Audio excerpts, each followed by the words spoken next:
And welcome to another week of Light to My Path, our 2025 Bible reading plan. This week is a great week. We are wrapping up 1 Corinthians. We've been in it for a few weeks now. 1 Corinthians 16, it's kind of a wrap up to the whole letter. It talks about this collection that Paul is doing, which is kind of a big theme throughout Paul's writings. He's always looking to collect money from wealthier churches in order to help poorer churches. That's sort of what his deal is. But anyway, on Tuesday, we are starting another gospel. We haven't read a gospel in a long time. And so we're going to read the Gospel of Matthew. Now, Matthew is, all the gospels are amazing, but Matthew is amazing. If I could give you one piece of guidance or wisdom before you start reading Matthew is read the entire Old Testament. I'm just kidding. You can't do that in like a day. But Matthew is soaked with Old Testament. It's so clearly, not that Mark and Luke and John don't, because they do also, but Matthew does in this very particular way. He is painting the story of who Jesus is with all of the colors of the Old Testament, and he is painting Jesus into the main expectations that the Old Testament draws out. So that you can read the Gospel of Matthew without knowing the Old Testament, but when you know the Old Testament, the Gospel of Matthew comes alive in ways that, it takes a lifetime, actually.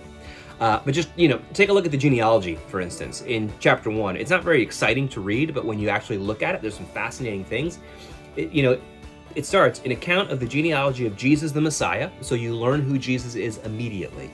He is the anointed one. And the question is, what is he anointed for?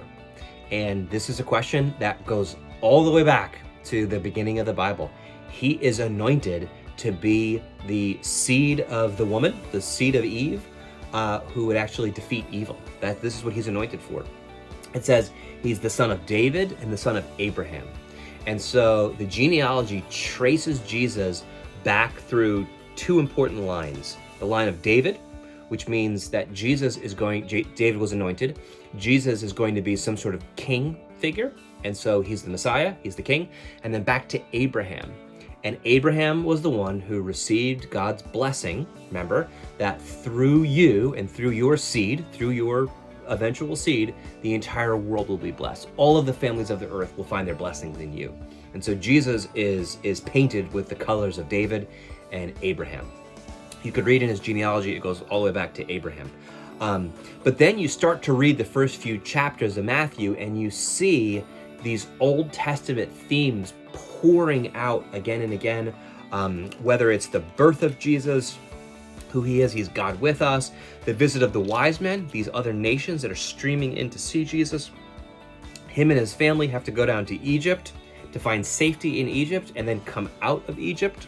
That sounds a lot like Israel, right? Into Egypt, out of Egypt. He has to go through the Jordan into the promised land. That sounds a lot like Egypt. That sounds a lot like Israel. Then temptation of Jesus in the wilderness. Again, Israel tempted in the wilderness and failed the temptation. Jesus, he begins it.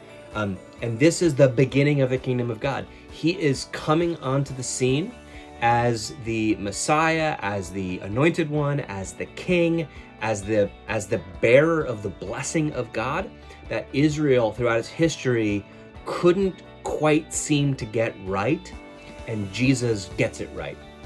I think when the wise men are trying to find this Jesus, they bring up this quote, right, in verse 6 of chapter 2. It says, "And you, Bethlehem," this is where Jesus was born, "in the land of Judah, you are by no means least among the rulers of Judah, for from you shall come a ruler who is to shepherd my people Israel." Jesus is the shepherd who God has been waiting for the right time to reveal, waiting.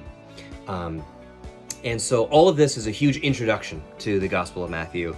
The Gospel, it's so good, it's so rich, there's so much to it. For anything that you're reading in the Gospel of Matthew, anything, You can do a little bit of online searching, go to a concordance, go to, there's all kinds of Bible research resources if you've studied Bible, and I guarantee you there will be an Old Testament story or a number of stories that are being referenced. And so it's a great chance actually to read the New Testament and then go back and see where the Old Testament connections or influences or kind of like allusions are coming from. You'll learn a lot about the Bible, a lot about the story of Israel, a lot about the story of Jesus, about who Jesus really is. Because it's impossible to understand Jesus without his context as the Son of God, the Son of Israel. All right, enjoy this week of reading. Make sure to watch the Bible Project's summary video of the first part of Matthew. I'll post a bunch of stuff from the Bible Project on Matthew. There's just it's just awesome. So read and enjoy it. Please ask me any question you want. I'd love to hear more from you. All right, take care and have a great week of reading.